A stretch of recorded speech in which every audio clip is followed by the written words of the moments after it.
இல்ல இப்ப இதுல நீங்க சொல்றதை போல சிவபெருமான் என்பதே பறையர்குடி வகுப்பை சார்ந்தவன், ஆகையால் அதனுடைய அணுகுமுறைகள் வேறு என்று சொல்லப்படுகிறது. இல்ல, நீங்க பறையருங்கிற ஆய்வுக்கு போனோம்னா அது பெரும் ஆய்வு.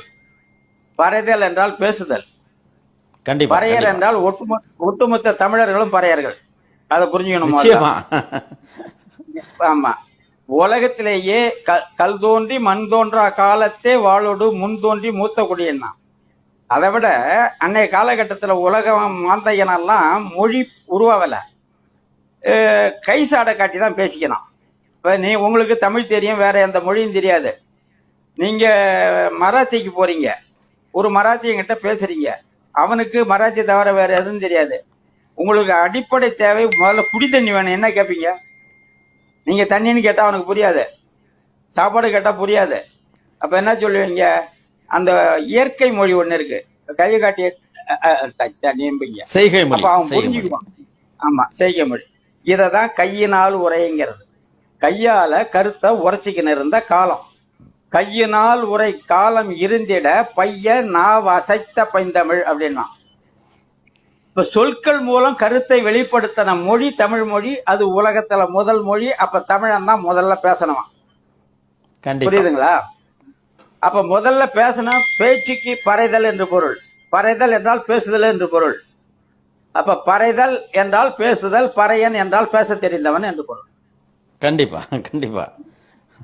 அப்ப பறையர் என்றால் இன்னைக்கு ப்ரொஃபசர் லெக்சரர் சொல்றோமா, அந்த தகுதிக்கு உள்ளான பொருள் அது சொல்லு. ஆனா பின்னாடி அதை நம்ம தாழ்வா மற்றவன் சொன்னான்னு நம்மளும் அதை சேர்த்து எடுத்துக்கணும். வந்தவன் ஏன் நம்மள அப்படி அதை ஒதுக்கக்கூடியவன் அந்த சொல்லத்தை கீழ்நிலைக்கும் கொண்டு வந்தான்னா, ஒட்டுமொத்த குடியும் பறையர் குடி. சைவிக ஆசிவகத்தை தோற்று வைத்த முதல் ஆசான் ஆதிசங்கரன் ஈசனுங்கிறவன் அவனை நம்ம பறையருங்கிறோம். ஏன்னா அவன் தான் முதல்ல பறைஞ்சவன். எல்லா மெய்யிலையும் பறைந்தவன் பறையன். சொன்னவன், பேசியவன், அறிவித்தவன். பறை என்ற இசைக்கருவிக்கும் அறிவித்தல் என்றுதான் பொருள். நம்ம தவறா பொருள் எடுத்துக்கின்னு தப்பா நம்ம போய் இன்னைக்கு அதை இழிவுன்னு சொல்லின்னு இருக்கிறது அந்த பறையருங்கிற சொல்ல விட தமிழ் சொல்லுல குடிச்சொல்லுல உயர்ந்த சொல்லு ஒரு சொல்லு இல்ல. நீங்க வேற எந்த சொல்லு போட்டாலும் அதை விட தாழ்வானதுதான். பறைதல் என்றால் பேரறிஞன் என்று பொருள். பேச்சாளன், ப்ரொஃபசர், லெக்சரர் அப்படி வரும். அது என்ன எந்த வகையில தாழ்வான சொல்லு? அங்க எங்க தாழ்துன்னா, இந்த ஆசிவகம் கிபி 7ஆம் நூற்றாண்டில் அழிக்கப்படும் போது அனைத்து சித்தர்களையும் கழுமரமேற்றியும் சுண்ணாம்பு களவாயிட்டும் கல்ல தூக்கி கடல்ல போட்டும் கொலை பண்ணிட்டானுங்க. கண்டிப்பா. ஆசான்களை கொலை செய்த பாறைகளை கட்டி தன் உடம்பை கடலில் இறக்கி கொலை செய்த கொடுமை. அது பெருங்கொடுமை. அதை வர்ணிக்க முடியாத இலங்கையில் நடந்த கொடுமையை விட பெரிய கொடுமை. இப்ப அந்த காலகட்டத்துல அப்ப பௌத்தமும் இருக்கு, ஜைனமும் இருக்கு, ஆசிவகமும் இருக்கு. இப்ப நம்ம சமணம்னு சொல்றோமா, அதுதான் ஆசிவகம். நீங்க எல்லாரும் புரியாம சமணம்னாக்கா ஜைனத்தை எடுத்துக்கிறாங்க. ஜைனம் வேறு, சமணம் வேறு. நிச்சயமா. சமணம் என்பதும் அமணம் என்பதும் ஆசிவகம் என்பதும் ஒன்றே. அது சித்தர் வழிபாடு, தமிழருடைய தொன்மை மெய்யியல் வழிபாடு, நம்மளுக்கானது அது. அப்ப இங்க பௌத்தமா இருந்தது அந்த காலகட்டத்துல, அந்த கலப்பிரர் காலம் சொல்றோமா. ஜைனமும் இருந்தது, ஆசிவகமும் இருந்தது. இந்த ஆசிவகம் தமிழர் குடிகள்ல அறிவர் குடி என்பது இன்னைக்கு இருக்கிற பறையர் குடி. அன்னைக்கு அந்த 2000 ஆண்டுகளுக்கு முன்னாடி அறிவர் குடிங்கிறது எதுனாக்கா இன்றைக்கு இருக்கிற பறையர் குடி. அதுல ஒரு சொல்லாடல் இருக்கே ஐயா, அதாவது பறையர்கள் என்பது கட்டுப்படாதவர்கள், யாருக்கும் கேட்டு செய்தியை பெறக்கூடியவர்கள் அல்ல. அவர்கள் தானே முடிவெடுத்து தானே இயங்கக்கூடிய ஒரு மரபை சார்ந்தவர்கள். அவர்கள்தான் பறையர்கள் என்கிற இன்னொரு சொல்லாடலும் இலக்கியங்களில் பேசப்படுகிறதே. ஏங்க, மெய்யியல் புரிஞ்சவன் எதுக்கும் கட்டுப்பட மாட்டாங்க. நிச்சயமா.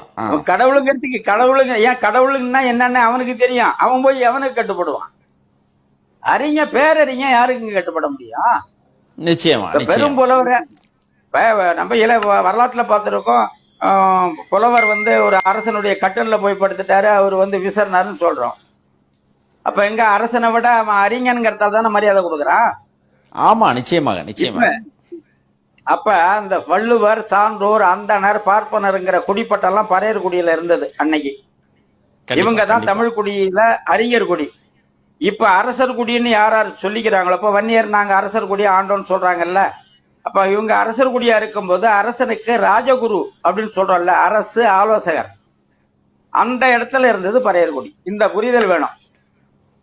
நிச்சயமாக நிச்சயமாக. அறிவர் குடி அங்க இருந்த குடி. அது எப்படி வீழ்ந்ததுன்னா, அந்த அறிவர் குடி தான் ஆசிவக குடி. ஆசிவக குடி தான் அறிவர் குடி. இப்ப சித்தர்களை கொண்டாச்சு. இப்ப அறிவர் குடினாக்கா இப்ப எல்லாருமே இப்ப அறிஞனா இருக்கல, பெரும்பான்மை அறிஞர் இருப்பாங்க. மினிமம் வேளாண்மை தொழில், நிலம் பலம் வச்சுக்கணும், மற்ற குடியை போல விவசாயம் பண்ண வேளாண் குடி. இப்ப அந்த குடியில பெரும்பான்மை ஆசிவகம் சார்ந்ததால இவங்க சைவம் தழுவல. மத்த எல்லா குடியில இப்ப பேக்வர்டு கிளாஸ் சொன்ன மாதிரில இருந்து அனைத்து குடிகளும் அடித்தாங்க முடியாம பூசையை போட்டுக்கின்னு சைவத்துக்கு மாறி விடுறான். புரியுதுங்களா?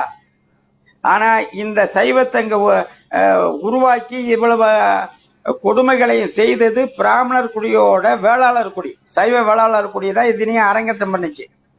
63 நாயன்மார்கள்ல கிட்டத்தட்ட 20 பேரு சைவ வேளாளர் குடி, 20 பேரு பிராமணர்கள் வராங்க.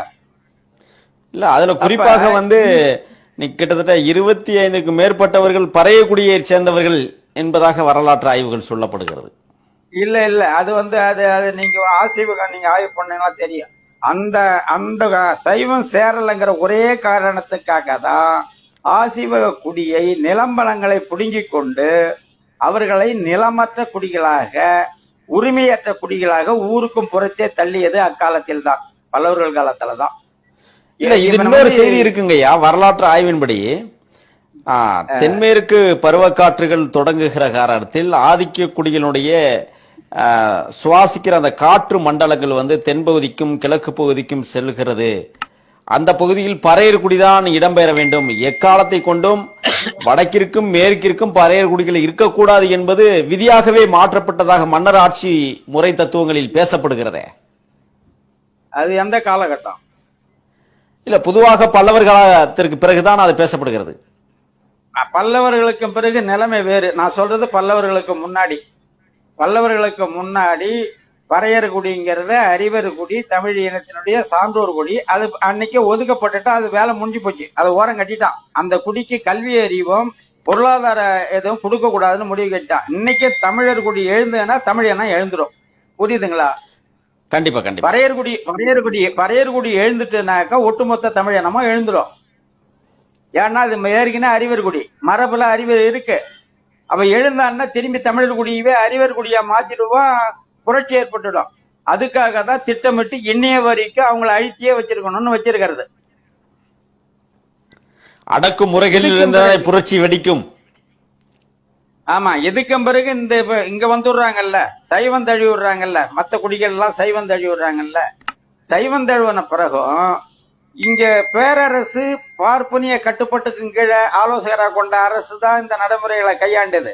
ஆனா கீழே இருக்கிற சிற்றரசுகள்லாம் இதை அவ்வளவா கடைபிடிக்கல. ஓரளவுக்கு எல்லா குடிகளும் அந்த இணக்க நிலையில் தான் இருந்தது. அது விஜயநகர ஆட்சிக்கு பிறகு குடி புராணங்கள் எழுதப்பட்டு சாதிய புராணங்கள் வந்த பிறகுதான் ஓன் ஜாதி பிரிச்சு ஏன் ஜாதி பிரிச்சுங்கிற நிலை வரும் பொழுதுதான் இப்ப நீங்க பறையர் குடியில விட்டுடுங்க, அதுக்கு மேல இருக்கிற குடி இருக்குல்ல, அந்த குடி என்ன சமகுடியா?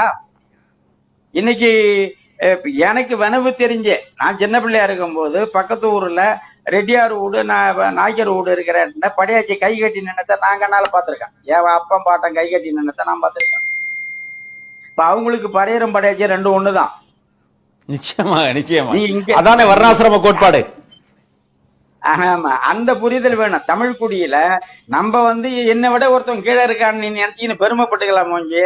ஆனா உனக்கு மேல இருந்துக்க ஒருத்தன் வந்துன்னு ஒன்னு கீழ்குடின்னு நினைக்கிறாங்க போது அந்த நிலைய நம்ம நினைச்சு பார்க்கணும். கண்டிப்பா கண்டிப்பா. புரியுதுங்களா? நீ ஒருத்தவனுக்கு மேல இருக்குன்னு பெருமைப்படும் போது நீ இன்னொருத்தவனுக்கு கீழே இருக்கங்கிறது வெக்கப்படு. அப்ப ஒரு குடி பற்றிய பேசும்பொழுது நான் என் குடியை பற்றி நான் பேசுறேன்னாக்கா அது முறையா இருக்காது.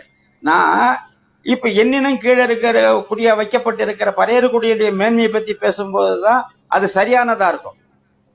அப்படி ஒரு குடியை சார்ந்தவங்க மற்ற குடிகளுடைய பெருமையை எடுத்து பேசணும். மற்ற குடியினுடைய சிறுமியை பேசக்கூடாது, மற்ற குடியினுடைய பெருமையை பேசணும். அப்பதான் இங்க குடி இணக்கம் உருவாகும்.